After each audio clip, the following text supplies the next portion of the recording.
Bem-vindos a mais um E aí, professor? Olá, Walter. Oi, Martin. Você está pronto? É difícil ficar pronto porque esse episódio é muito importante. Sim. De fato, é a mensagem mais importante que deve ser proclamada. As últimas mensagens ao mundo. É uma situação de vai ou racha. Muito bem, então vamos começar orando. Querido Pai, é um privilégio trabalhar para o Senhor. Mas o nosso inimigo nos rodeia como um leão, tentando devorar a todos nós. Nós te pedimos que nos abençoe, nos proteja, ilumine as nossas mentes, para que essa seja uma apresentação conforme a tua vontade. Pedimos em nome de Jesus Cristo. Amém. Amém?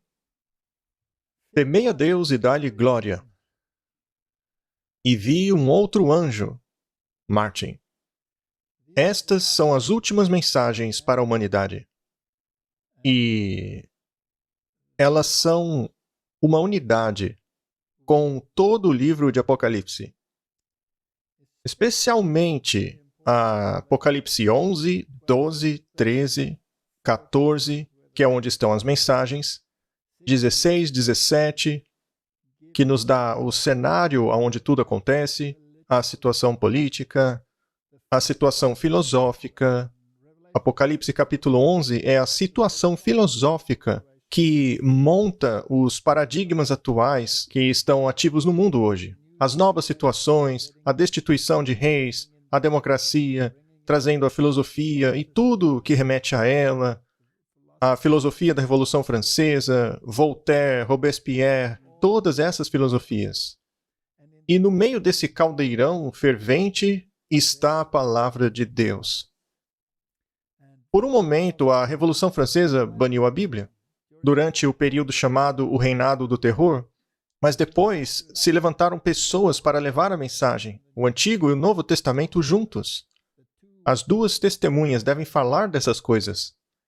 E então haverá esta guerra final contra o remanescente de Deus. O remanescente precisa levar a mensagem a todas as pessoas e nações e reinos e línguas de todo o planeta Terra. Todo mundo precisa ouvir essa mensagem. Porque o mundo está em rebelião contra Deus.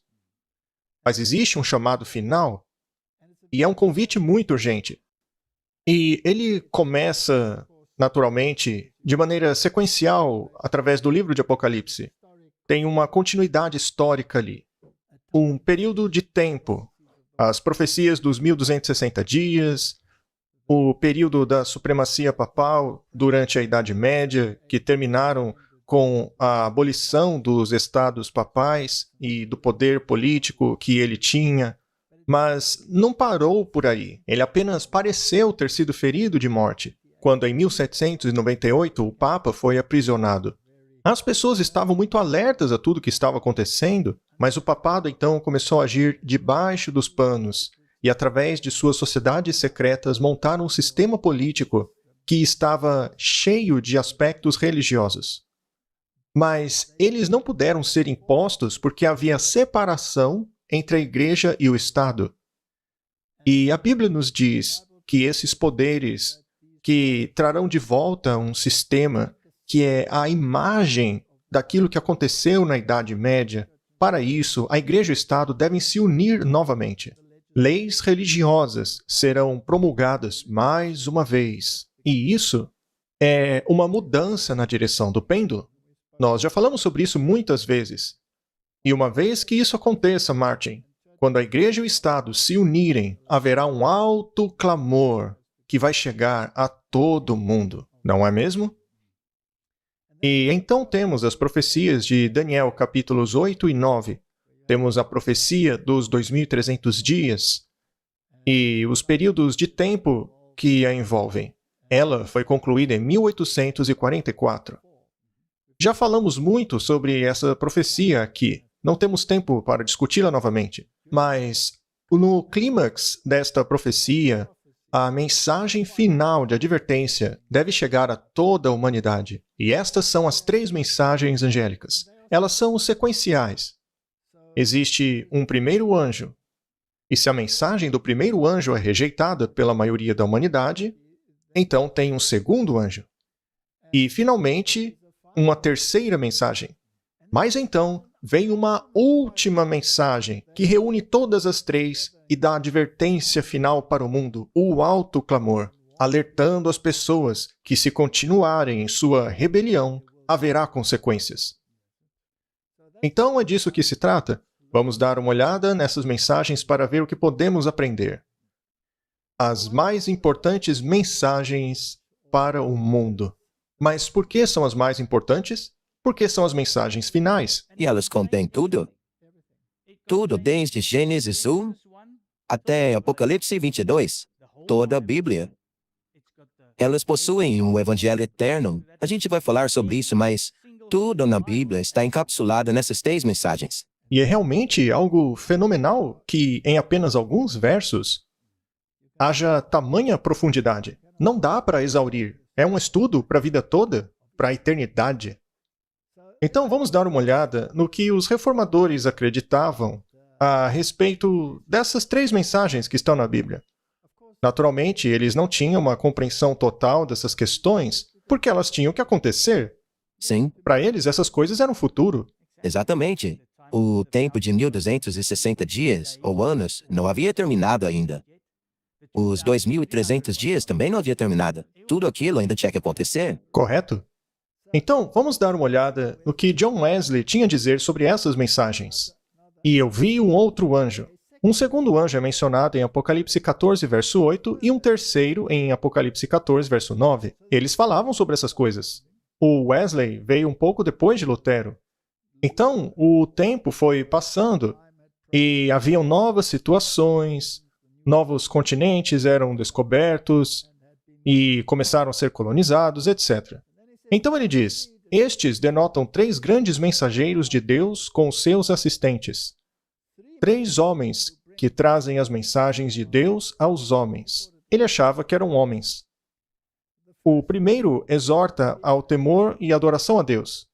O segundo proclama a queda de Babilônia. O terceiro faz um alerta concernente à besta. Felizes são aqueles que fazem um uso correto dessas mensagens divinas. Voando, indo rapidamente, no meio do céu, sem impedimento, sem tempo a perder. A mensagem é universal. Tendo o Evangelho eterno. E aí ele resume dizendo, não o Evangelho propriamente chamado, mas um Evangelho, ou uma mensagem de alegria que deve ter influência em todas as eras, para ser pregada a toda nação, tribo, língua e povo, tanto judeus como gentios, tão longe quanto alcançar a autoridade da besta. Devemos saber que estes reformadores tinham uma clara compreensão de quem era a besta. Todos eles diziam que o sistema romano, o sistema católico romano, desde a época de Lutero até Calvino e todos os reformadores, incluindo John Wesley, eram muito claros em classificar este poder como a besta, o catolicismo romano. O poder da besta era enorme, era universal. Então, a mensagem desses três anjos tinha que ser assim também. Esta era a compreensão deles. Como vemos, esta compreensão precisa de pequenos ajustes. Mas, se formos ao livro Grande Conflito, é dito o seguinte, a obra de pregar o Evangelho não foi comissionada a anjos, mas sim confiada a homens. Santos anjos são empregados em dirigir essa obra. Eles têm em sua responsabilidade grandes movimentos para a salvação dos homens, mas a proclamação do Evangelho em si é executada pelos servos de Cristo sobre esta terra. Este é um axioma direto das Escrituras. Os anjos estão envolvidos, assim como diz Daniel. Daniel é o profeta, ele deve levar a mensagem ao mundo. O povo de Deus deve estudar essa mensagem e repeti-la a toda a terra. É assim que funciona. Deus utiliza o seu povo para alcançar o mundo. É algo muito interessante a respeito de Deus, não é? Sim, é algo surpreendente. E também nos diz muito a respeito do caráter dele. Ele realmente valoriza os humanos. Sim, e a tal ponto de ter se tornado um de nós. Mas a gente vai chegar lá. Mas a questão é, quem vai levar essa mensagem final ao mundo? É muito importante que saibamos quem leva essa mensagem, porque nem todo mundo está pregando a respeito dessas 3 mensagens. Não. O Wesley pregou a respeito, mas ele não tinha uma compreensão total das mensagens. Ele sabia alguma coisa, mas os seguidores dele não diziam nada. Não? Nem uma palavra. E tem muitas mensagens aí fora, mas não essa. Portanto, as igrejas protestantes, em geral, não estão pregando essa mensagem. Vamos dar uma olhada. Apocalipse 12, verso 17. E o dragão irou-se contra a mulher e saiu para fazer guerra contra o restante de sua descendência. Ao colocarmos isso dentro de um contexto profético, vemos que tem a ver com a profecia dos 1260 dias, que vão de 538 depois de Cristo, quando o poder papal assumiu a sua autoridade política, até o tempo em que isso foi abolido, em 1798.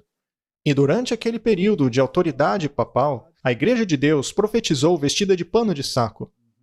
Ela não tinha Bíblia, eles eram marginalizados, se ousassem obedecer à Bíblia, eram exterminados, eram perseguidos cruelmente, levados diante da presença de inquisidores, etc. Mas após 1798, eles foram soltos de seus grilhões, de todo o sistema político, como já dissemos.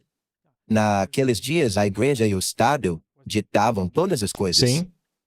Então, essa mulher, que havia sido perseguida, teve que fugir para regiões desertas. Isto simboliza a igreja protestante, que pregava a Bíblia, mas não tinha permissão para fazê-lo. Mas haveria o remanescente desta igreja, que surgiria após o período profético de 1798. E esse remanescente tem alguns critérios, já que são o remanescente da semente dela, ou seja, são organizações seguidoras da Bíblia. Correto? As características do remanescente é que eles guardam os mandamentos de Deus e têm o testemunho de Jesus. Estes são os atributos. Bem, como você disse, este é o critério. As duas coisas. Não faz muita diferença se você tem apenas um atributo, mas não tem outro? Exato, tem que ter o testemunho de Jesus e guardar os mandamentos de Deus. Vamos ver agora o que é o testemunho de Jesus. Nós encontramos isso em Apocalipse 19, a partir do verso 9. E disse a mim, escreva, bem-aventurados aqueles que são chamados às bodas do Cordeiro. Portanto, Martin, nós temos um período de tempo que ocorrerá pouco antes da vinda de Cristo. Afinal, há um convite para as bodas do Cordeiro. Esta é, portanto, uma mensagem do tempo do fim. E ele me disse, estas são as verdadeiras palavras de Deus. E eu caí aos seus pés para adorá-lo. E ele me disse, não faça isso. Eu sou um conservo seu. Você deve adorar somente a Deus. Veja que não faças isso. Eu sou conservo seu e dos seus irmãos, que têm o testemunho de Jesus. Adore a Deus. Pois o testemunho de Jesus é o espírito de profecia. Portanto, o dom profético deve ser unha e carne da igreja remanescente. Nós temos que ter os dois aspectos. Eles guardam os mandamentos de Deus e têm o dom profético. Eles têm o espírito de profecia. É isso que devem ter. Exato. Então, é uma igreja baseada na Bíblia. Eles devem acreditar em Jesus Cristo como o Senhor deles, porque eles têm o testemunho de Jesus. Então, é uma organização cristã. Não é algo difícil, é? E há critérios para isso. Como você mencionou, o dom profético também tem um critério. Então, não é qualquer pessoa que do nada chegue e diga, eu sou um profeta agora. Há critérios para isso. Agora, foi profetizado que haveria um derramamento dos dons do Espírito de Deus e que isso seria mais uma vez manifestado. E nós encontramos isso no livro de Joel, capítulo 2, a partir do verso 28. E acontecerá que depois daqueles dias eu derramarei o meu espírito sobre toda a carne, e seus filhos e filhas profetizarão, seus velhos terão sonhos, e seus jovens verão visões. Haverá então uma manifestação do poder de Deus no fim dos tempos. E também sobre os servos e servas naqueles dias eu derramarei o meu espírito. Portanto, não há discriminação de sexos aqui. Pode ser em homem ou em mulher. E eu mostrarei maravilhas no céu e na terra: sangue, fogo e pilares de fumaça. O sol se transformará em trevas e a lua como sangue, antes que venha o grande e terrível dia do Senhor. Estas são manifestações físicas que ocorreriam e que, na verdade, ocorreram. Temos, por exemplo, o dia escuro na Nova Inglaterra. Tivemos o terrível terremoto de Lisboa, assim como todos esses precursores. Nós não vamos entrar em muitos detalhes proféticos agora por causa do tempo, mas essas coisas já aconteceram. E acontecerá que todo aquele que clamar no nome do Senhor será libertado. Então, temos aqui uma condição. Quem quiser estar em harmonia com Deus, precisa chamá-lo pelo seu nome. Em outras palavras, precisamos ser cristocêntricos, conhecer o plano da salvação. Pois no Monte Sião e em Jerusalém haverá libertação, assim disse o Senhor, e no remanescente, a quem o Senhor chamar, haverá um remanescente. Quais são as condições que envolvem esse remanescente? Devem guardar os mandamentos e ter a fé de Jesus. E a fé de Jesus é? O espírito de profecia. Muito bem. Então, tem um grupo muito específico no fim dos tempos. É um remanescente com características bastante específicas. Eles são cristãos, porque clamam no nome do Senhor, têm o testemunho de Jesus, eles têm o dom de profecia em seu meio e guardam os mandamentos. É isso aí. É este grupo que levará a mensagem final. E para quem é a mensagem? Para todo mundo. Todo mundo. Ok. Martin, existe um prelúdio das 3 mensagens angélicas, ou seja, a parte das Escrituras, a partir do verso 1, no capítulo 14, ao verso 5, monta o cenário para a mensagem do verso 6. E ela tem que ver com 144 mil. Agora, a Bíblia não nos diz quem são os 144 mil, não temos certeza, mas o que sabemos é que são aqueles que passam pelo tempo de angústia. Eles têm um número simbólico. Nós não sabemos exatamente quem eles são, a ponto de passarmos a especular quem seriam eles. E diz assim: E olhei, e eis que estava o Cordeiro sobre o monte Sião, e com ele 144 mil, que em suas testas tinham escrito o nome de seu pai. Ou seja, eles estavam em harmonia com o caráter de Deus. Podemos então dizer que eles estavam em harmonia com a lei de Deus. Sim. Porque, como dissemos no episódio anterior, o caráter de Deus é a sua lei. Muito bem, então podemos dizer que eles entraram em harmonia com a lei de Deus, que reflete o seu caráter. A mensagem final será levada por aqueles que guardam os mandamentos de Deus. Estes, portanto, estão em harmonia com o caráter de Deus. Verso 2: E ouvi uma voz do céu, como uma voz de muitas águas, como uma voz de um grande trovão. E ouvi uma voz de arpistas que tocavam com as suas harpas, e cantavam um novo cântico diante do trono, e diante dos 4 animais e dos anciãos. E ninguém podia aprender aquele cântico, senão os 144 mil que foram resgatados da terra. Este é um cântico de libertação. Assim como Moisés cantou um cântico de libertação, conduzido por Miriam, aqui será um cântico de libertação, provavelmente conduzido por uma Miriam antitípica. Será o cântico de Moisés e do Cordeiro. Verso 4. Estes são os que não estão contaminados por mulheres. Agora, vamos parar um pouquinho. Sabemos que mulher em profecia simboliza o quê? Simboliza igrejas. Igrejas. Então, eles não foram contaminados por igrejas. Ou seja, eles não receberam as suas doutrinas a partir de credos. Receberam sua doutrina da palavra de Deus. Eles pesaram na balança aquilo que ouviram e aceitaram apenas o que estava em harmonia com a palavra de Deus. Se era uma mera conjectura, se era algo baseado na razão humana, e vale a pena lembrar que o poder da razão foi exaltado na Revolução Francesa para um nível de divindade, já que a deusa da razão era adorada. Ou seja, os pensamentos humanos foram colocados acima do divino. Então, essas pessoas não foram contaminadas por essas mulheres, ou seja, igrejas. Eles peneiraram a mensagem. Eles eram virgens. Ou seja, eles não eram infiéis. Não ficavam dormindo por aí, espiritualmente falando, com mensagens espúrias, mas eram fiéis à mensagem de Jesus. Eles estavam se preparando para o casamento. Para o casamento, sim. Se você pegar a parábola das 10 virgens, veja que eram todas virgens, procurando entrarem no casamento. Estes são aqueles que seguem o Cordeiro para onde quer que ele vá.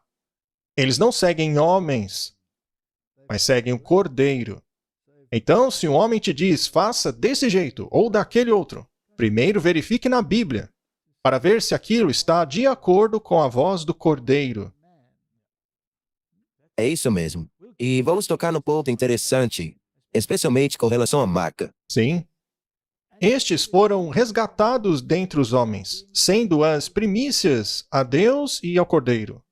Então, eles aceitaram o plano da redenção. Eles aceitaram a expiação, as condições conectadas ao plano da salvação. Deus não excluiu Adão e Eva do jardim do Éden, ou removeu Satanás e sua hoste apenas para permiti-los voltarem em desobediência? Não é? E nas suas bocas não foi encontrado engano. Eles não são mentirosos. Eles são verdadeiros.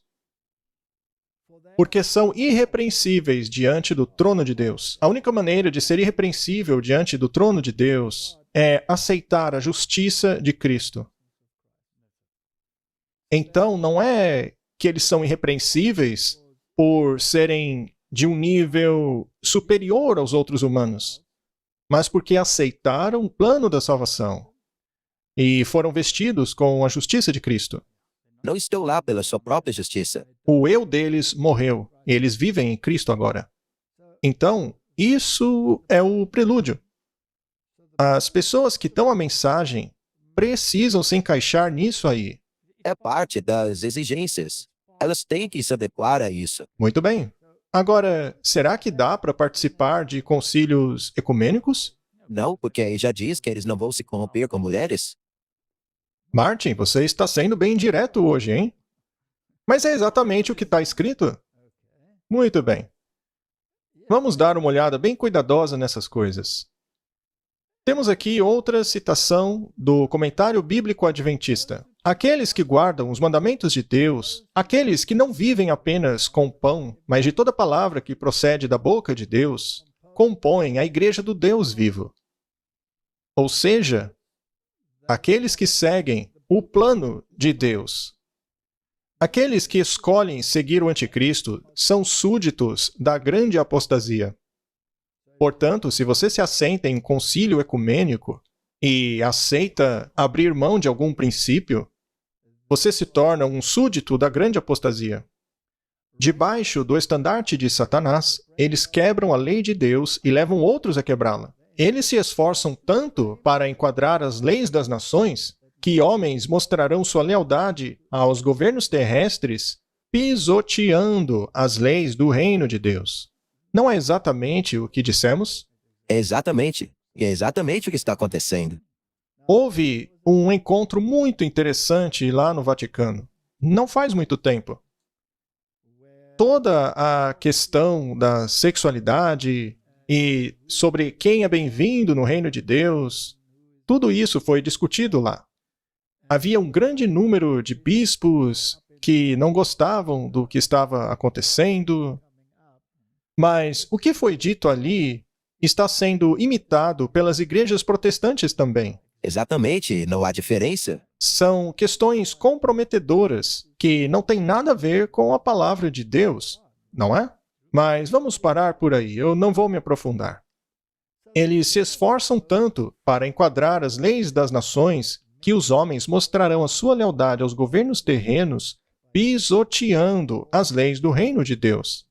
É isso que vão fazer. E é sobre isso a nossa mensagem de alerta. Satanás está desviando a mente com questões sem importância para que estas não consigam, com uma visão clara e distinta, ver os assuntos mais importantes. O inimigo está planejando pegar o mundo em uma armadilha. E as 3 mensagens angélicas estão planejando tirá-lo dessa armadilha. As 2 mensagens vão a toda a terra. E temos que fazer uma escolha. Se você vai aceitar a mensagem que está sendo anunciada pela mídia e pelas igrejas, ou a outra mensagem, Que é dada por esse grupo. que será aceita pela minoria, porque é o remanescente, é a minoria. Porque não é popular. Martin, quem está dando essas 3 mensagens angélicas ao mundo? Me dê o nome da denominação. Veja, estamos sendo honestos aqui, apenas estabelecendo um fato. Qual denominação está pregando as 3 mensagens angélicas? Somente a Igreja Adventista do Sétimo Dia. De uma maneira especial, os adventistas do 7º dia foram colocados no mundo como vigias e portadores de luz. A eles foi confiado o último alerta a um mundo que perece. Você pode testar isso? Pergunte-se a si mesmo, quem prega as 3 mensagens angélicas? Apenas a Igreja Adventista do 7º dia. A eles foi confiada o último alerta ao mundo que perece. Deles brilha a luz maravilhosa da palavra de Deus. A eles foi dada a obra mais solene e importante da proclamação da 1ª, 2ª e 3ª mensagens angélicas. Mais uma vez, faça o teste. Veja se há outra igreja pregando isso. Nenhuma outra prega. Não há outra obra de maior importância. Não devem permitir que nada mais absorva sua atenção. Se alguns se distraem e começam a fazer outras coisas, não devemos dar ouvidos a eles.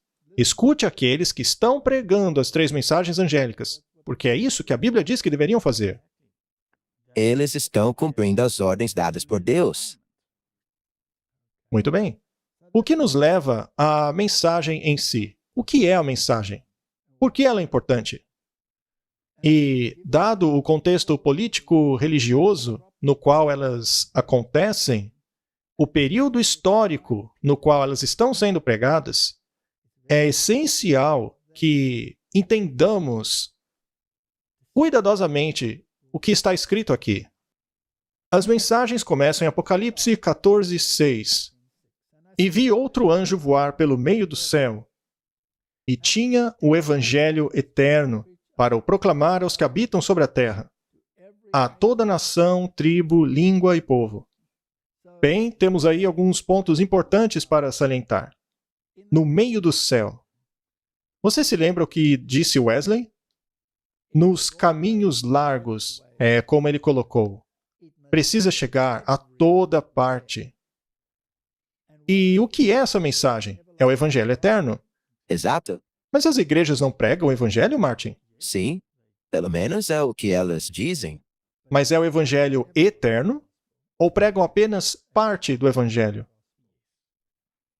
Ou será ainda que pregam outro evangelho? Sim. Também.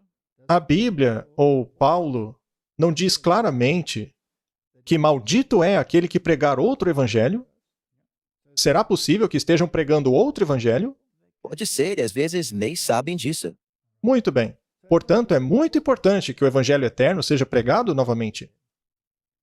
Mas para quem? A cada nação, tribo, língua e povo. É uma mensagem universal. Agora, só existem 2 igrejas verdadeiramente universais. Sabe quais são? É a Igreja Católica Romana e a Igreja Adventista do 7º dia. São só essas 2. Somente estas. Pode ser que as outras tenham alguma representação em um país ou outro, mas apenas 2 são universais. Dizendo com alta voz: temei a Deus e dai-lhe glória, pois é chegada a hora do seu juízo. E adorai aquele que fez os céus e a terra e o mar e as fontes das águas. Temos aí, mais uma vez, uma divisão. A primeira parte é temer a Deus e dar-lhe glória. A segunda parte é que a hora do seu juízo chegou. A terceira parte é adorai aquele que fez os céus, a terra e as fontes das águas. Agora, não é este o evangelho eterno? É um evangelho universal.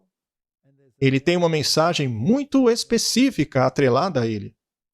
Especialmente as últimas três que foram mencionadas. Na verdade, até mesmo o Evangelho Eterno está apontando para o mesmo Deus. Sim, sempre para o mesmo Deus. Muito bem, vamos lá. A mensagem está voando pelo meio do céu. Apocalipse 8, verso 13. E olhei e vi um anjo voando no meio do céu. Estes são textos paralelos que estão sendo citados. Dizendo com alta voz, ai, ai, ai dos habitantes da terra, por causa das outras vozes das trombetas dos três anjos, que ainda soarão. Então, aqui estão a mensagem das trombetas. Também é uma mensagem universal no meio do céu, e é uma declaração de ai. Ou seja, o julgamento está chegando. Sim, o julgamento é a advertência. Então, quando Deus anuncia que um julgamento está vindo, a mensagem voa pelo meio do céu porque Ele quer que todos saibam. Por quê? Porque Ele quer que todos se salvem. Ele ama todos. Exato. Então você tem, naturalmente, Apocalipse 14, 6, onde a mensagem também está voando pelo meio do céu. Todo mundo deve saber. Aí chegamos em Apocalipse 19, verso 17. E vi um anjo que estava no sol, e clamou com grande voz, dizendo a todas as aves que voavam pelo meio do céu, vinde, ajuntai-vos à ceia do grande Deus. Martin, aqui temos o julgamento final, o juízo final. E há falsos elementos que também voam pelo meio do céu, mas é o povo de Deus que participará da ceia, da qual ninguém quer participar. Sim, Então, tudo isso são mensagens de juízo. sim, os três ais nos mostram isso. São todas mensagens de juízo. Deus quer que todos saibam. Portanto, deve ser uma mensagem muito preeminente. E ninguém é favorito e ninguém é excluído. Todos têm chance de escolher. E se você faz uma escolha, isso não te torna melhor que os outros. Apenas significa que você aceitou o Evangelho assim como ele é pregado na palavra. Então, o Evangelho eterno. A palavra eterno ocorre 91 vezes na King James Version. 16 vezes se refere à aliança, que é eterna. E as outras vezes se refere a Deus, que é eterno, e muitas outras coisas. Mas por 16 vezes faz referência à aliança. Então, em 1 Crônicas 16, 14, diz: Ele é o Senhor nosso Deus, seus juízos estão sobre toda a terra. Lembrem-se sempre de sua aliança. A palavra que ele ordenou a 1000 gerações. A aliança não muda, não muda. Ela é eterna. Ela não muda. É do jeito que era desde o início. Ela está sempre relacionada à lei. O próprio Deus disse que na nova aliança a lei seria escrita nos corações. É a mesma, ela ainda é a mesma. Ainda é a mesma. Ao invés de praticar a lei como um ritual, por favor, coloque a lei em seu coração. O antigo Israel praticava o ritual, mas esqueceu-se de seu significado. Aí não tinha mais sentido. Tem que ser uma religião do coração e não de aparência. Da aliança que fez com Abraão e do seu juramento a Isaque. Verso 17, o qual também a Jacó confirmou por lei e a Israel por aliança eterna.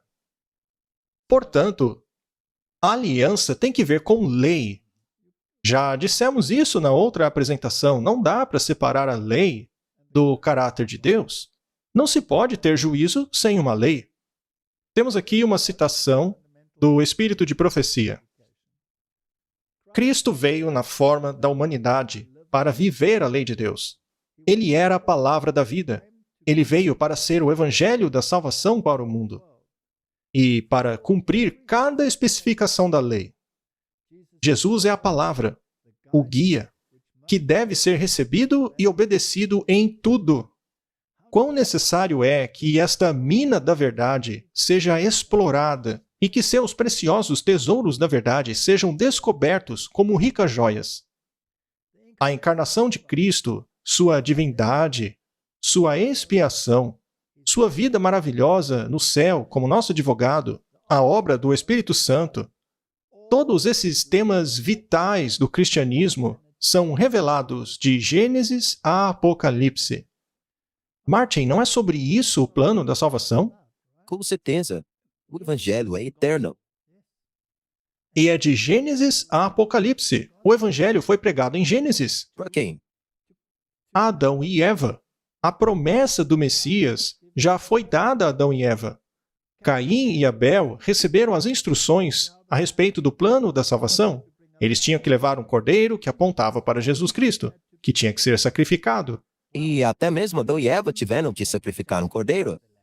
E Caim decidiu que não, que as obras dele eram suficientes. Então temos essa batalha entre fé e obras existindo desde o início. É incrível, se você pegar a primeira mensagem angélica, que fala a respeito do Evangelho eterno, ele já havia sido dado a Adão e Eva. Nada mudou, Martin. Os elos dourados da verdade formam a corrente da verdade evangélica. Em seu cerne se encontram os grandes ensinamentos de Jesus Cristo. Por que, então, não deveriam as crianças ser educadas a estudar a Bíblia como a palavra de Deus? Quão pouco são as crianças educadas a estudarem a Bíblia como a palavra de Deus e alimentarem-se em suas verdades, que são a carne e o sangue do Filho de Deus? A Bíblia não tem sido excluída, Martin? Sem dúvida. A menos que comam a carne do Filho do Homem e bebam o seu sangue, não terão vida em si mesmos. Se não compreendermos as Escrituras como o fundamento de nossa compreensão, seremos desviados.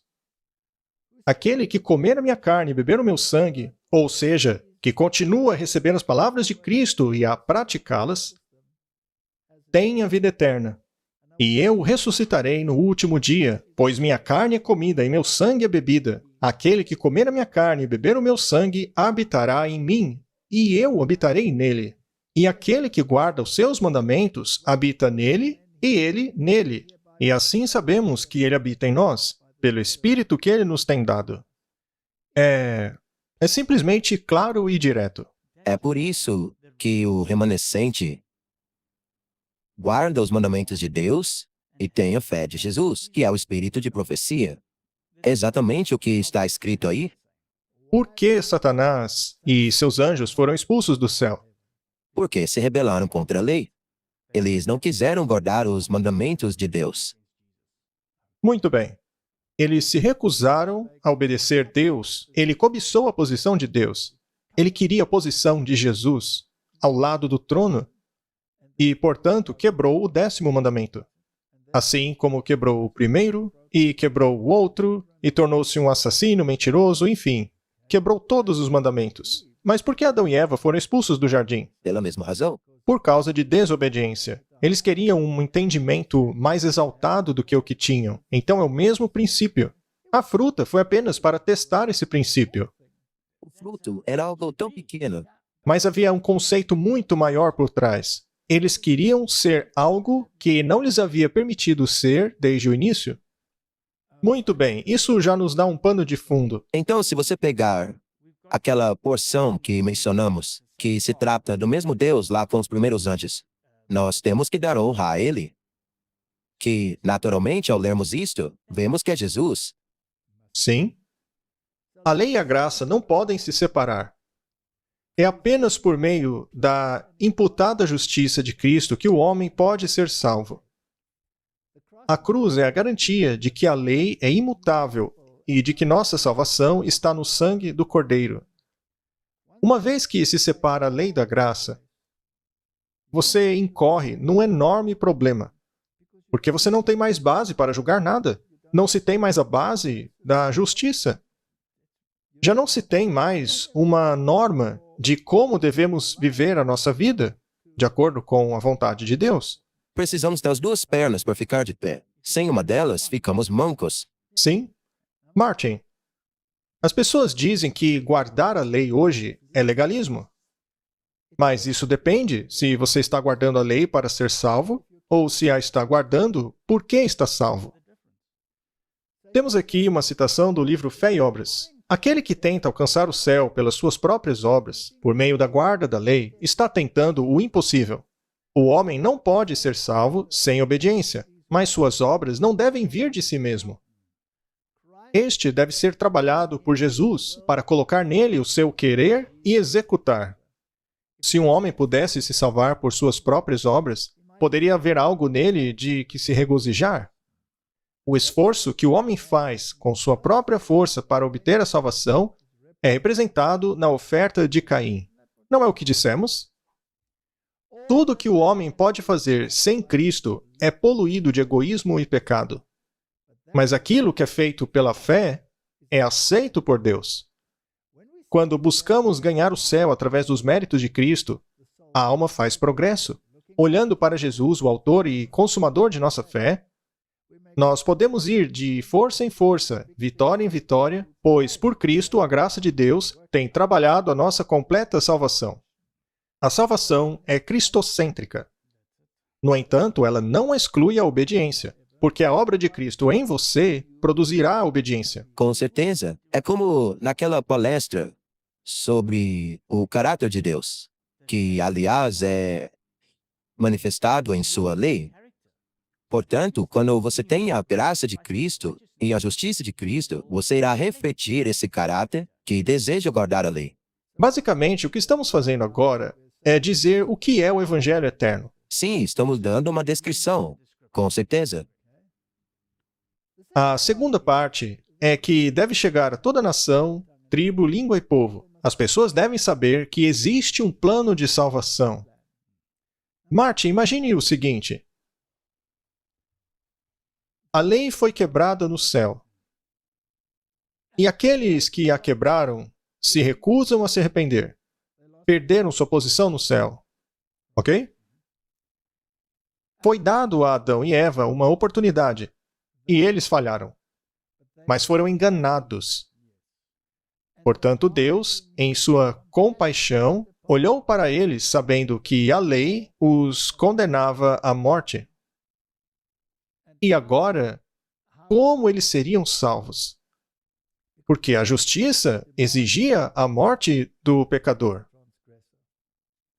Portanto, o próprio Deus decidiu arcar com as consequências.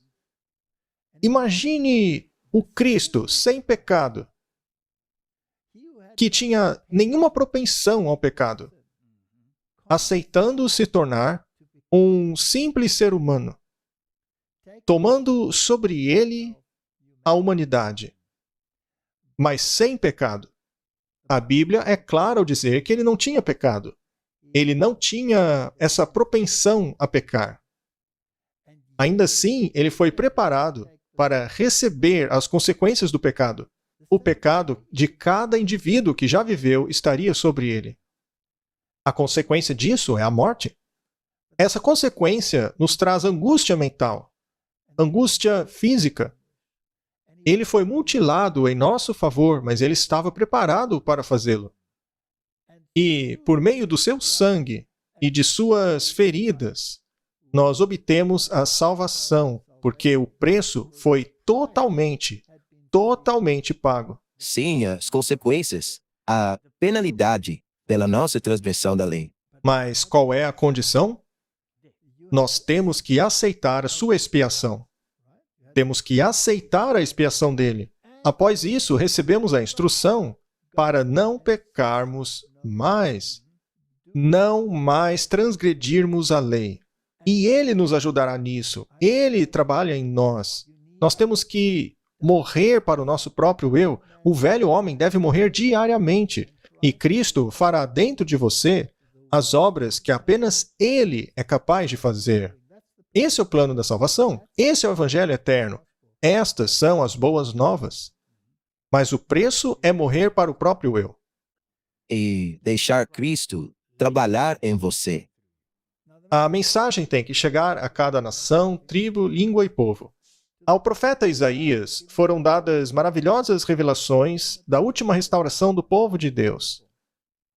referindo-se ao tempo do fim, precisa haver uma restauração.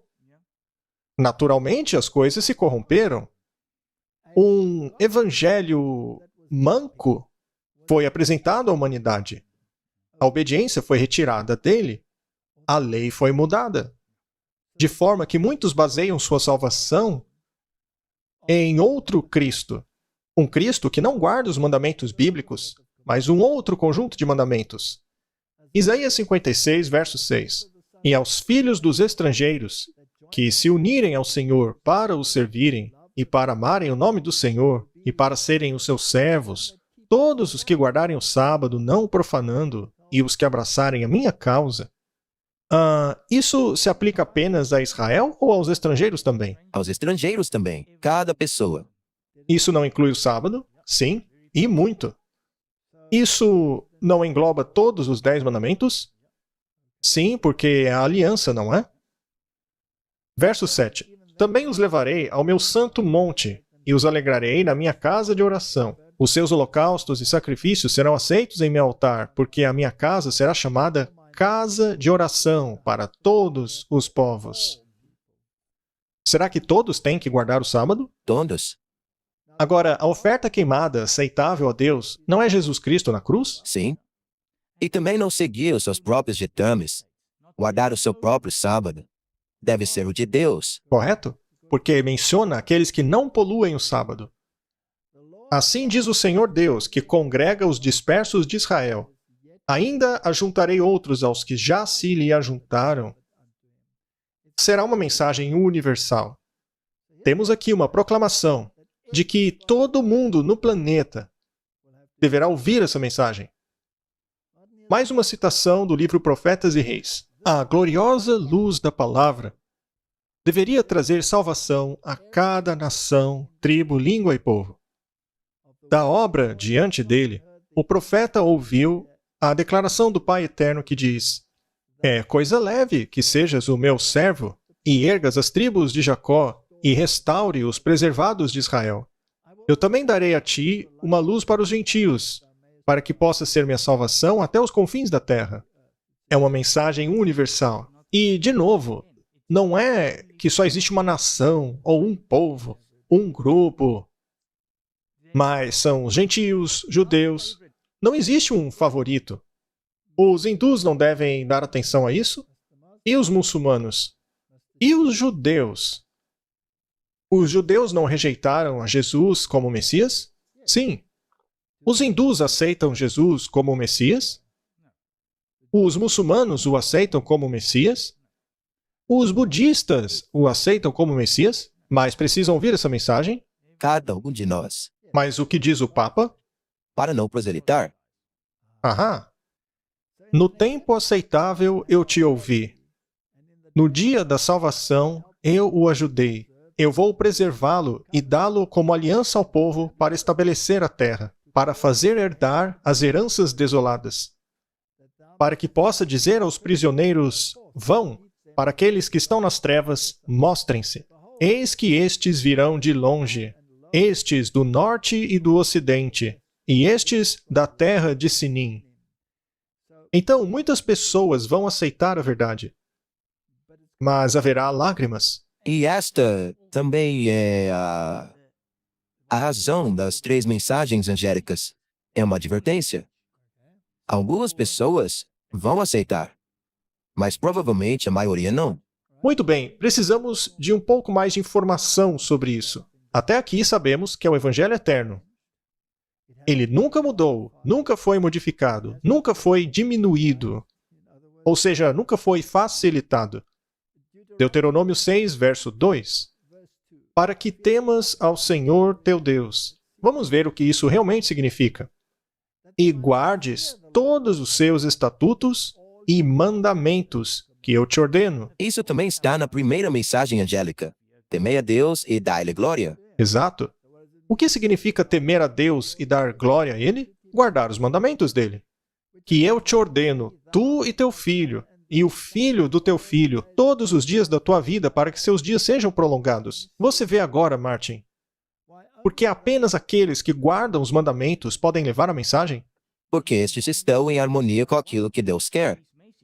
Quando ele diz temei a Deus, você tem que mostrar isso pela guarda dos mandamentos de Deus.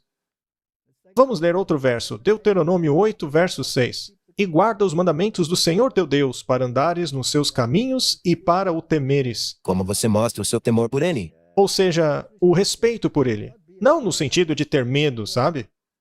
Pois temos um Deus que se aproxima de nós.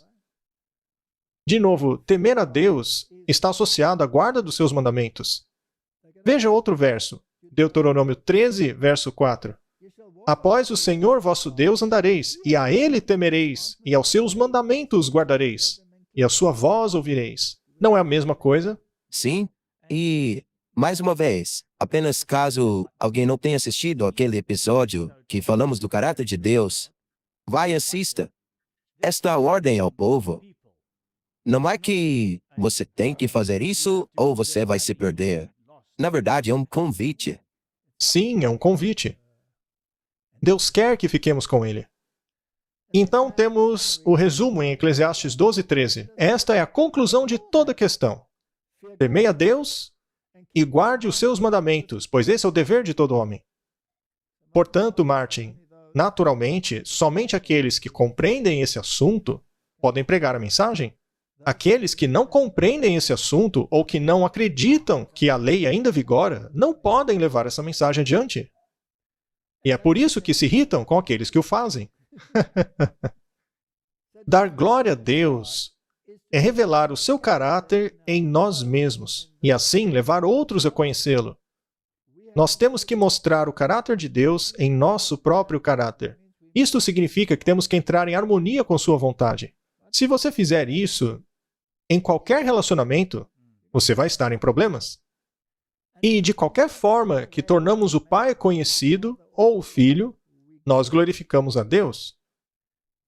Então, quando guardamos os mandamentos, estamos glorificando Deus. Estamos mandando uma mensagem sem, na verdade, dizer nada. Sim, somos a herança do Senhor comprada por sangue. Portanto, quer comais, quer bebais, ou façais qualquer coisa, faça tudo para a glória de Deus. Deus exige isso de todo aquele que quiser fazer parte de sua família no reino do céu. Todo egoísmo deve ser vencido. Precisamos ser verdadeiros a Deus, verdadeiros como aço aos seus mandamentos. Os seres humanos fazem leis e são muito zelosos em seu cumprimento.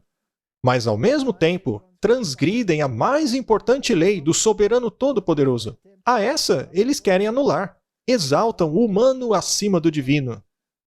Não deveria eu visitar estas coisas? Diz o Senhor dos Exércitos. Sim, Deus recompensará cada homem de acordo com a sua obra. Não é esta a situação do mundo atualmente? Exato. Se você olhar para o mundo, verá que todas as coisas hoje estão colapsando. Hoje o mal está sendo exaltado. Exato. Aqueles que ousam se ater ao direito são ridicularizados. Existe ainda mais um componente da mensagem, e esse componente diz que a hora do juízo chegou. Quando sai essa mensagem, Martin? Após a profecia dos 2.300 dias.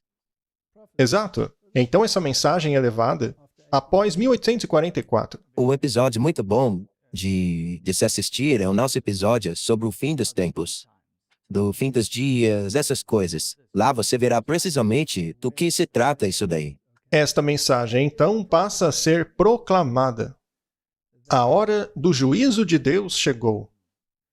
Portanto, é a hora do juízo que precede a vinda do Senhor. Isso é muito importante. Quando ele voltar, a recompensa estará com ele, seja para a salvação ou para a condenação. Ele não volta para começar a julgar. Quando ele voltar, o julgamento já estará terminado. Daniel 8,14. E ele me disse, até 2.300 tardes e manhãs, e o santuário será purificado. Este verso é tão poderoso. O que significa? Daniel não compreendia. Não? Foi dito a ele para descansar. Ele dormiria, pois isso seria no futuro ainda. Não era para o tempo dele. Bem, se ele não poderia compreender, até mesmo depois que Gabriel explicou tudo para ele, menos essa pequena parte, você não acha que outros também teriam dificuldade para entender? Com certeza. Eles tiveram dificuldade em 1844, 43. Não é natural ter havido uma má compreensão da mensagem até ela finalmente ter sido descelada? Faz todo sentido. Muito bem. Daniel 8:26. E a visão da tarde e da manhã que foi falada é verdadeira. Tu, porém, cerra a visão, porque se refere a dias muito distantes. É uma mensagem selada. Então, ela não foi totalmente compreendida. Daniel não compreendeu o que aconteceria após os 2.300 dias. O santuário seria purificado. Que santuário seria purificado? Daniel 9:21.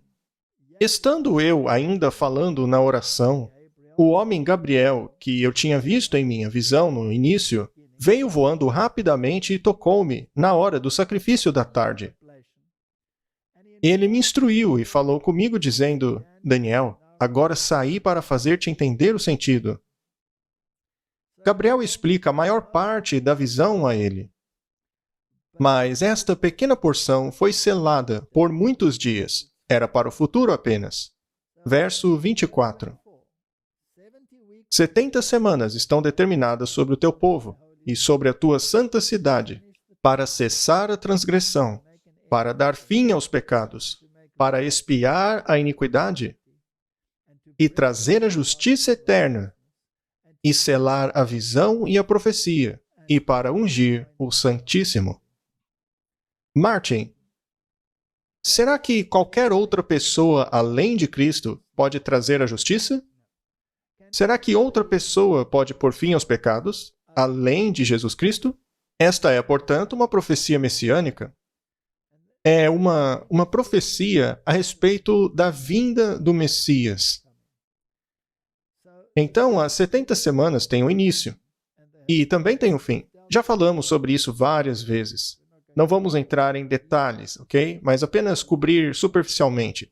Para mais detalhes, procure em nossos vídeos e vocês acharão palestras falando a respeito disso.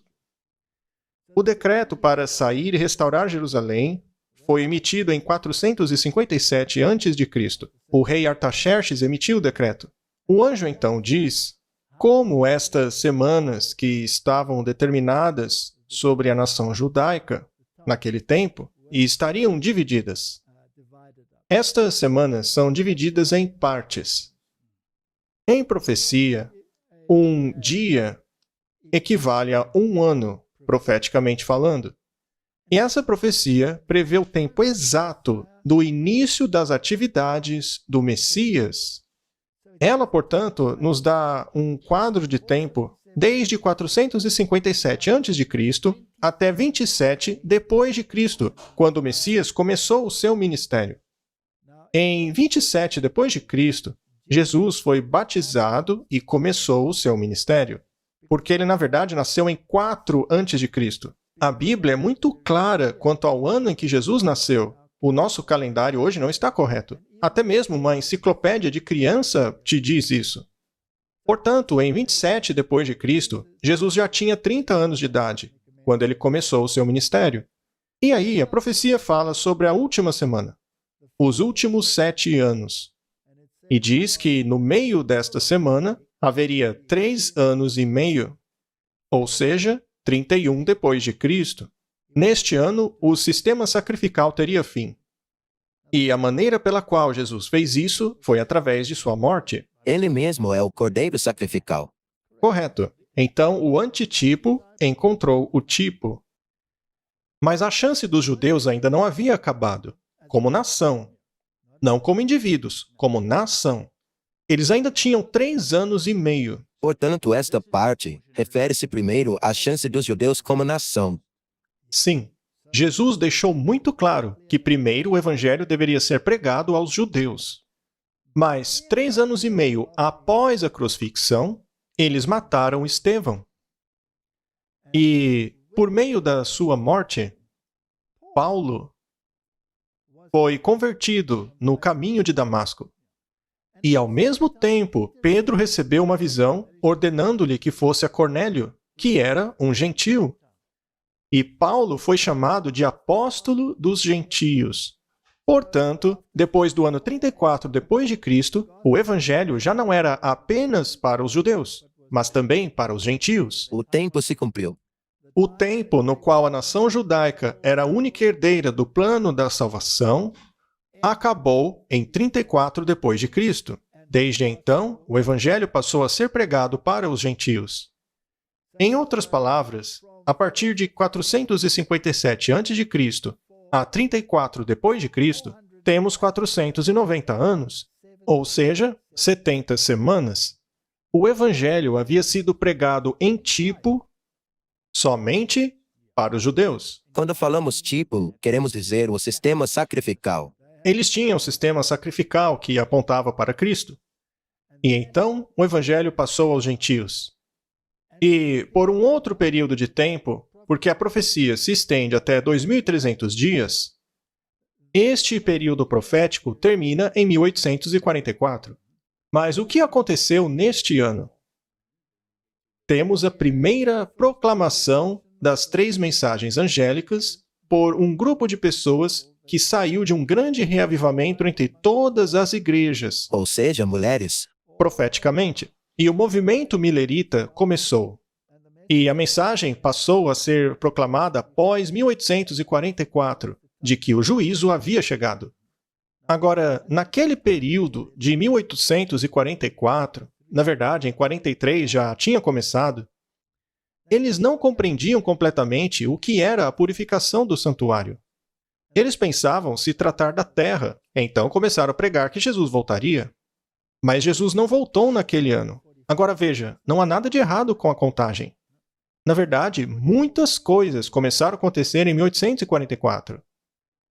Após o grande desapontamento, eles começaram a estudar o que realmente era aquele santuário.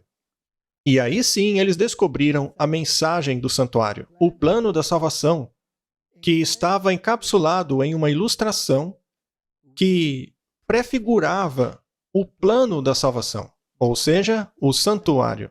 Sim, ocorreu a remoção do selo daquela profecia que, segundo Gabriel disse a Daniel, estava selada.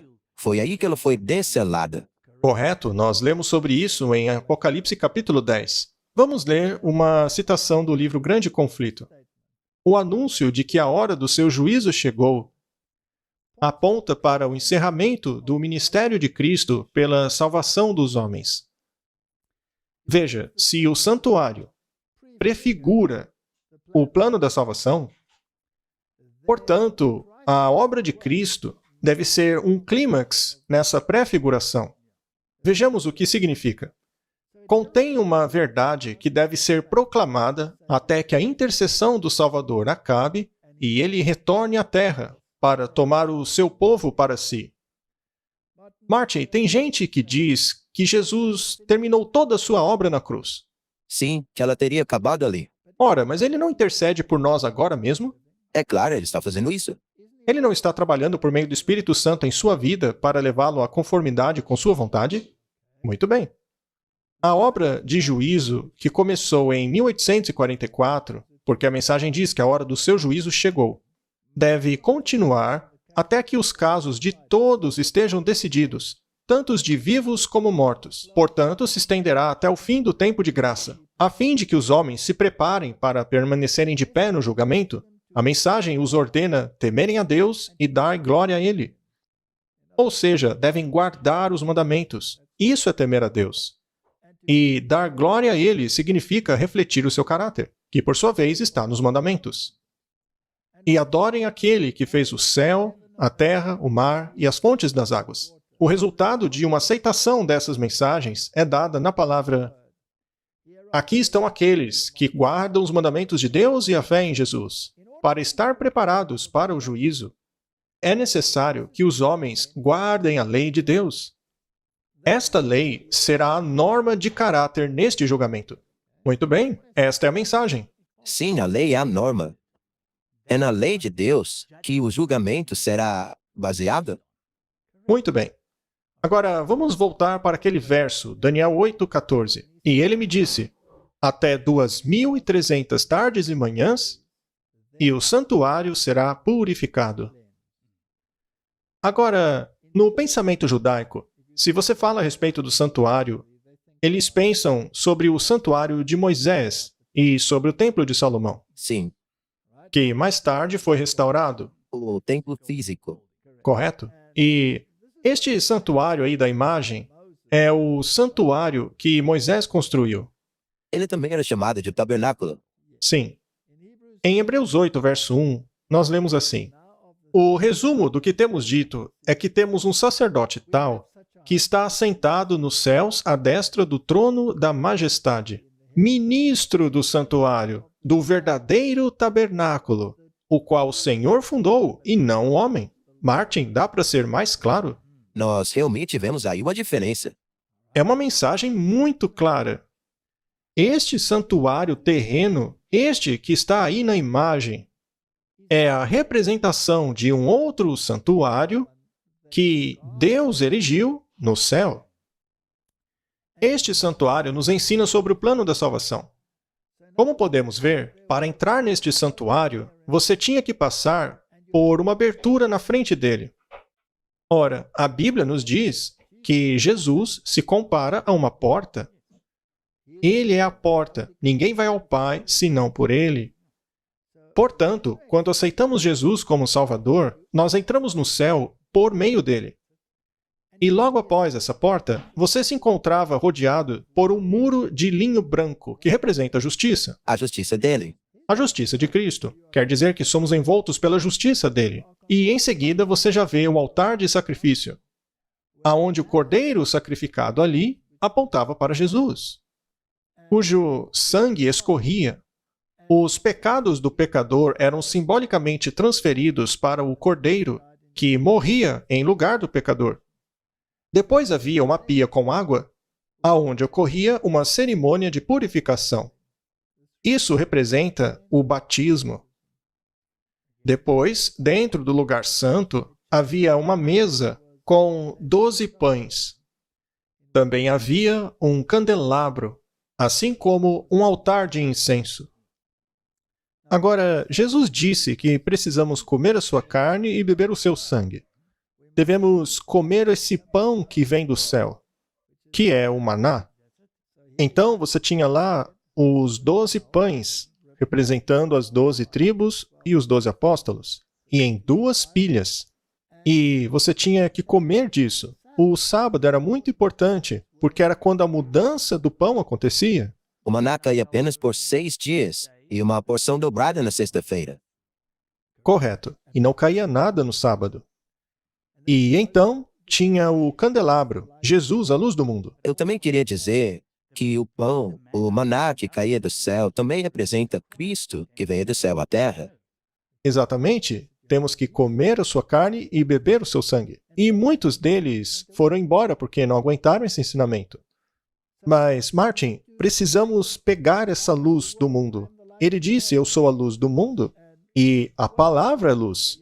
Você tem que pegar a palavra e comê-la. Você tem que internalizar a palavra. E o altar de incenso é Jesus tornando as suas orações aceitáveis a Deus. A fumaça que acendia e passava por cima da cortina e descia ao lugar mais santo, aonde estava a lei.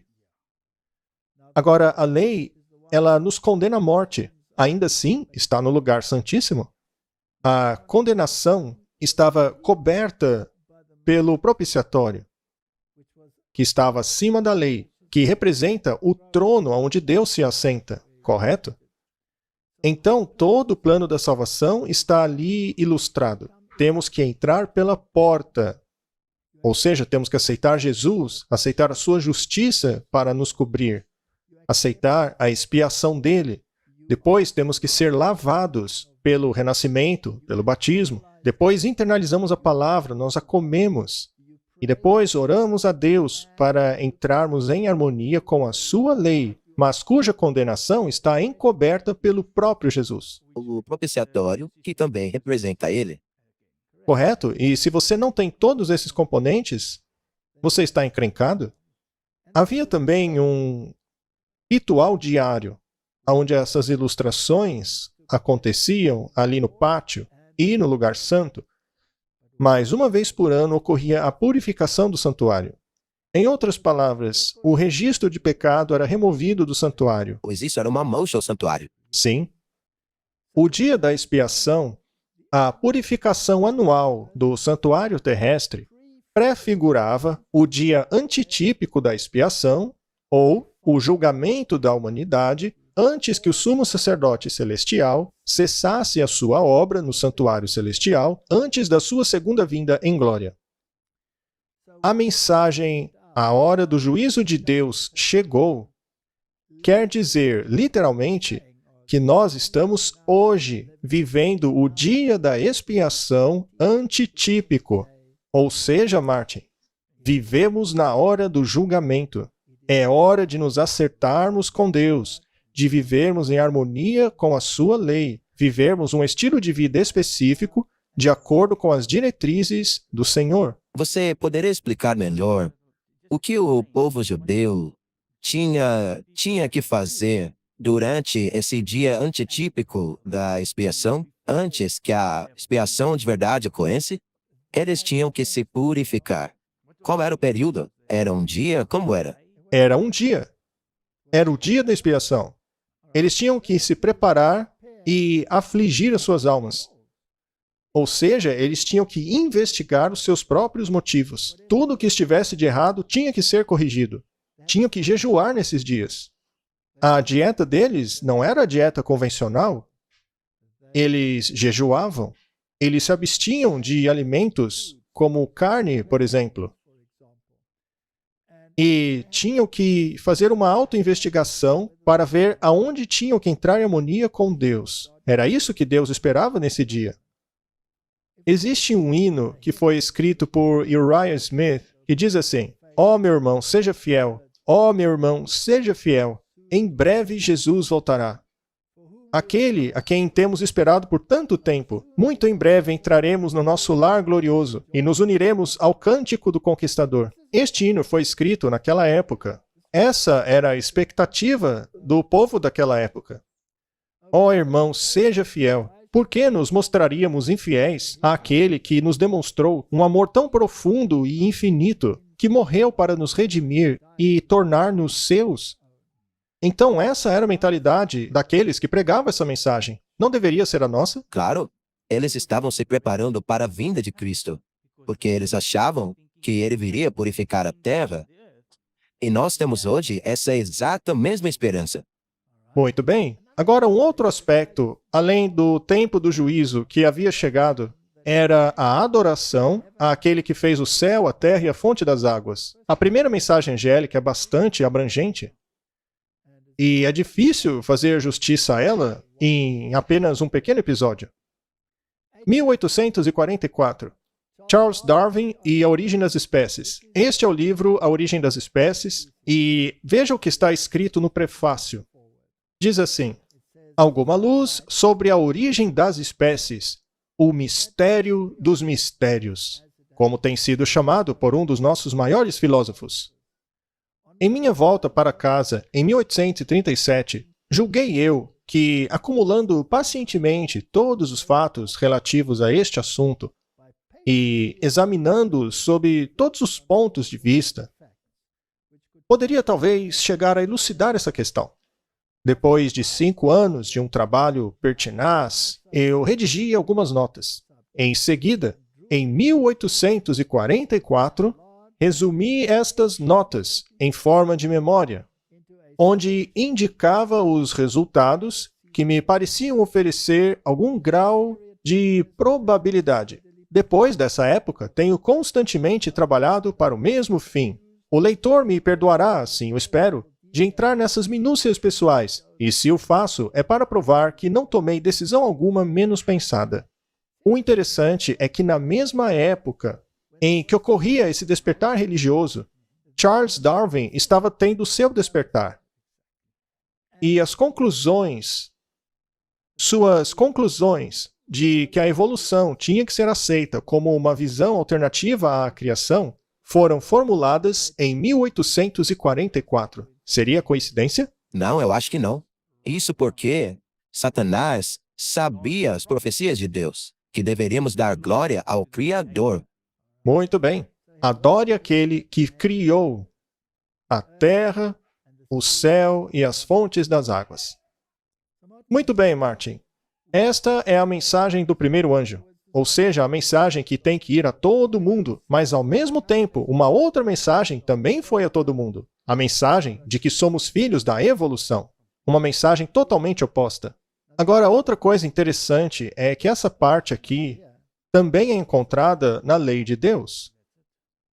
Se formos para Êxodo capítulo 20, verso 8, diz assim: Lembre-se do dia de sábado para santificá-lo, pois em 6 dias trabalharás e farás toda a tua obra, mas no 7º dia é o sábado do Senhor teu Deus, e nele não farás nenhuma obra. Nem o teu filho ou tua filha, teu servo ou tua serva, nem teu animal ou estrangeiro que esteja dentre os seus portões. Não é todo mundo, Martin? Todo mundo? Será que é só para os judeus? Não, claro que não. O estrangeiro também. Ah, em 6 dias o Senhor fez o céu, a terra, o mar e tudo o que há neles. Este é o selo de Deus, Martin. Aí está ele. E é parte da primeira mensagem angélica. E Satanás tem uma contrafação para isso. Ao mesmo tempo. E descansou no 7º dia. Portanto, o Senhor abençoou o sábado e o santificou. É a primeira mensagem angélica. Isso é fenomenal. E também te mostra quem é o Criador. Sim. E nós vimos claramente nos outros slides a Jesus Cristo. Então vamos para Êxodo 31:16. Os filhos de Israel devem guardar o sábado, observar o sábado ao longo das gerações como uma aliança perpétua. Pois ele é um sinal. O sábado é um sinal, uma marca. A palavra ali é juramento. E é exatamente essa palavra que significa uma marca distintiva, um sinal. E este era um sinal entre os filhos de Israel e o Senhor para sempre. Pois em 6 dias o Senhor fez o céu e a terra, e no 7º dia descansou. Ezequiel 20, verso 12. Aqui Ezequiel está falando sobre a grande apostasia que aconteceu entre os israelitas. Ele foi o profeta chamado para explicar por que eles iriam para o exílio. E Deus lamenta, dizendo o seguinte: Eu dei a eles os meus sábados para serem um sinal entre mim e eles, para que possam saber que eu sou o Senhor que os santifica. Santificai os meus sábados, que eles sejam um sinal entre eu e vocês, para que saibam que eu sou o Senhor seu Deus. Não se pode separar o sábado da lei. Não se pode separar a lei do Evangelho eterno. Exatamente. Não se pode separar o sábado do Evangelho eterno. Não dá para separá-lo da lei. Não dá para separá-lo do Evangelho eterno. E se a lei é a norma de julgamento, você não pode separar o sábado da norma de julgamento. É uma mensagem integral. Portanto, Martin, se o sábado é um sinal de Deus, e em outra parte das Escrituras é dito que devemos guardar o sábado, porque assim nós reconhecemos que é Ele que nos santifica. Certo? Ezequiel diz a mesma coisa. Então, a sua santificação vem de Deus, e o sábado é um sinal de reconhecimento que você o aceitou. Reconhecimento da autoridade dele. E o sábado é uma marca distintiva. O inimigo tem uma marca também? Sim. Uma marca distintiva. E se ele, como você acabou de mostrar, em 1844, quando a mensagem do primeiro anjo dizia para darmos glória ao Criador, ele vem com uma mensagem separada dizendo: não, deem glória à evolução. Se fizermos isso, estaremos aceitando a marca do inimigo. E é interessante que a teoria do Big Bang, por exemplo, foi criada pelos jesuítas. Ela vem diretamente da besta. E Pierre de Chardin foi um dos que propagaram a agenda evolutiva das Nações Unidas. Então, este é o vinho babilônico. Aliás, o vinho babilônico é parte da segunda mensagem angélica. Mas se você não aceita a primeira mensagem, você será então especialmente alertado na segunda mensagem angélica. E se você não aceita a segunda mensagem angélica, você receberá a terceira mensagem. E a questão é que, se você não aceita a primeira mensagem, na qual está claramente a marca de Deus, terá problemas também em aceitar a terceira mensagem angélica, que alerta contra a marca da besta. Correto? Então, vamos resumir isso daí. A primeira mensagem angélica tem que ir a todo mundo. É uma mensagem que voa pelo meio do céu e alcança todos os cantos da terra, todas as pessoas. Correto? Ela proclama o Evangelho eterno. Em outras palavras, é o Evangelho original, verdadeiro. E para aceitarmos todo o Evangelho, e não apenas metade dele, não tem outro jeito, Martin. Temos que aceitar a expiação de Jesus Cristo. Temos que ser salvos pela justiça dele, pela justiça de Cristo apenas. Agora, a manifestação dessa obra de Cristo em você é a guarda dos seus mandamentos. Este é o Evangelho inteiro. Você precisa ser salvo dos seus pecados, e não em seus pecados. Deve haver uma conversão. Estamos vivendo no tempo do juízo. Estamos vivendo no dia antitípico da expiação, no qual os registros dos pecados no céu serão removidos. E quando forem removidos, você quer fazer parte do grupo que foi redimido, cujos registros de pecado foram apagados, e pode permanecer diante de Deus como se nunca tivesse pecado. Foi Jesus Cristo que tornou tudo isso possível. E para que morramos para o velho homem e nasçamos para a nova vida, temos que adorá-lo. Porque ele é Deus. Isso. É como Tomé disse. Temos que adorá-lo como Tomé disse. Meu Senhor e meu Deus. Temos que aceitar que Jesus não é um ser criado. Temos que aceitar que é através dele e por meio dele que todas as coisas foram criadas, e sem ele nada seria criado. No início havia a palavra, e a palavra estava com Deus, e a palavra era Deus. Temos que aceitar todo o pacote da salvação. E se as igrejas se recusam a aceitar todo o pacote, pegando apenas metade do Evangelho, há uma outra mensagem para elas.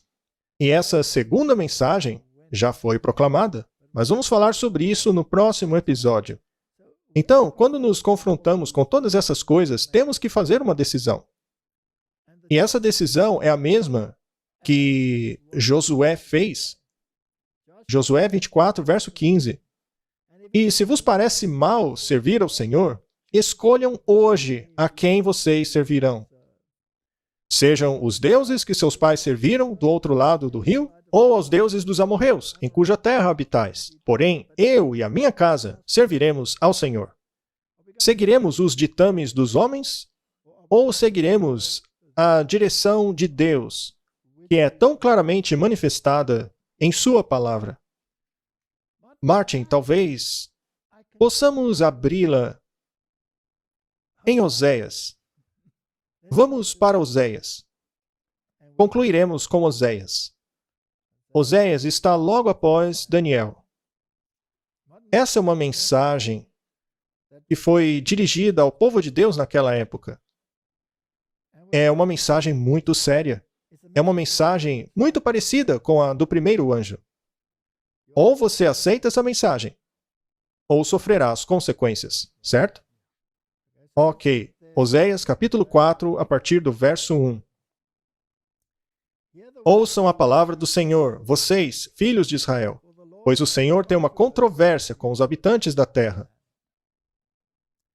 Porque não existe verdade, nem misericórdia, nem conhecimento de Deus na terra. Será que chegamos nesse ponto? Creio que sim. Quantas pessoas não compreendem Deus? A maioria. O último programa não foi sobre isso? As pessoas não compreendem Deus. Era possível ver isso até mesmo nos comentários que as pessoas fizeram. Elas não conhecem Deus. E elas não querem estudar o caráter de Deus. Não querem. Houve um comentário que dizia que Deus é o responsável pela escravidão. Martin, eu confesso que eu fiquei me coçando para responder esse comentário. Ora, se Deus é responsável pela escravidão, por que ele libertou toda uma nação da escravidão? Ele não veio para salvar a humanidade da escravidão?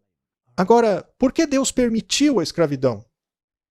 As pessoas culpam Deus porque ele teria permitido a escravidão. Ele não criou a escravidão, mas ele a permitiu. Por que ele não acabou com ela? Porque ela deveria nos ensinar uma lição. E só aprendemos essa lição da maneira mais difícil. Os Estados Unidos não entrou em guerra por isso. E, aliás, quantas igrejas eram contra a escravidão? Não é interessante que somente a Igreja Adventista do Sétimo Dia, e talvez mais uma ou duas denominações, levantaram as suas vozes, dizendo que a escravidão era errada de acordo com as Escrituras? As outras igrejas estavam usando a Bíblia para justificá-la. Exatamente, Martin. Isso porque elas não compreendiam o caráter de Deus. Exato. Não há conhecimento de Deus na Terra. Nós estamos vivendo esta situação hoje. Pensam que Deus mudou de ideia. Acham que Deus mudou de opinião. Mas ele disse, eu sou o Senhor, e eu não mudo. Mas afinal, o que eles estavam fazendo? Eles amaldiçoavam, mentiam, matavam, roubavam, cometiam adultério, roubavam e cometiam um crime atrás do outro. Qual é a situação que vemos hoje, Martin, quando ligamos o noticiário? Exatamente mesmo. É igualzinho. E também não há distinção. Isso é cometido até mesmo pela liderança. Por isso a terra se lamentará, e qualquer que morar nela desfalecerá. Com os animais do campo e com as aves do céu, e até os peixes do mar serão tirados. Estamos assim? Sim, tudo. Não é o que vemos hoje? Todavia, ninguém contenda, ninguém repreenda, porque o teu povo é como os que contendem com o sacerdote. Eles não aceitam a repreensão. Eles não escutam. Ninguém pode julgar. Por isso tropeçarás de dia, e o profeta contigo tropeçará de noite. E veja só isso aqui: destruirei a sua mãe. Profeticamente, a mãe é uma mulher. Portanto, é uma igreja. E deve ser uma igreja que está trazendo falsas mensagens. E Deus vai destruí-la. Correto? Porque as nações beberam do seu vinho. Mas não vamos entrar nesses detalhes. Estamos olhando para a condição naquela época, em comparação a hoje. E diz assim no verso 6, meu povo foi destruído por falta de conhecimento. Conhecimento do quê? Do plano da salvação. Eles não entendiam o evangelho eterno. Porque tu rejeitaste o conhecimento, também eu te rejeitarei, para que não sejas sacerdote diante de mim. E visto que te esqueceste da lei do teu Deus, também eu me esquecerei dos teus filhos. Martin, eles compreendiam o evangelho eterno? Parece aqui que compreendiam. Não. Não estamos na mesma situação. Exato, eu estava pensando em voltar para aquele verso que falava da mentira e da quebra dos mandamentos. Isso deixa claro que eles esqueceram os mandamentos. Conforme se multiplicaram, assim pecaram contra mim, e eu mudarei a sua honra em vergonha. Martin, o mundo está nesta situação. E vemos aqui uma advertência de Deus. E a coisa toda termina de maneira triste, porque no verso 11, diz assim, a luxúria e vinho e mosto acabam tirando o coração. Falaremos sobre o vinho na segunda mensagem angélica. A falsa Doutrina. O meu povo consulta a madeira, e a madeira lhe responde, porque o espírito da luxúria os engana, e prostituem-se, apartando-se da sujeição do seu Deus. Estão ouvindo os ditames de homens. Se assentam nos concílios ecumênicos. Sacrificam sobre o topo das montanhas. Estão se misturando aos sistemas religiosos, como se estes fossem todos planos da salvação. Mas não existe salvação pelas obras e pela graça ao mesmo tempo. É impossível. E quais são as consequências? É muito triste. Verso 17. Vamos lá. Efraim está entregue aos ídolos. Deixa-o. Que verso triste. Durante todo o Antigo Testamento, Deus foi atrás de seus filhos, mas estes chegaram ao ponto em que não o ouviam mais. E Deus disse, deixa-os. a casa deles foi deixada desolada. Deixai-os. E o que aconteceu às tribos do norte? Foram levadas. Martin, esta é a mensagem final para o mundo. O evangelho eterno deve ser aceito ou rejeitado. Algumas pessoas o aceitarão. Dentro de todos os sistemas religiosos organizados de todo o mundo, há indivíduos que darão ouvidos à mensagem do primeiro anjo. Não podemos parar de pregá-la. Nós temos ordem para marchar, proclamar essas mensagens. Não podemos parar. Este é um breve resumo da primeira mensagem angélica. Infelizmente, temos ainda a segunda mensagem angélica. Vamos encerrar com uma oração.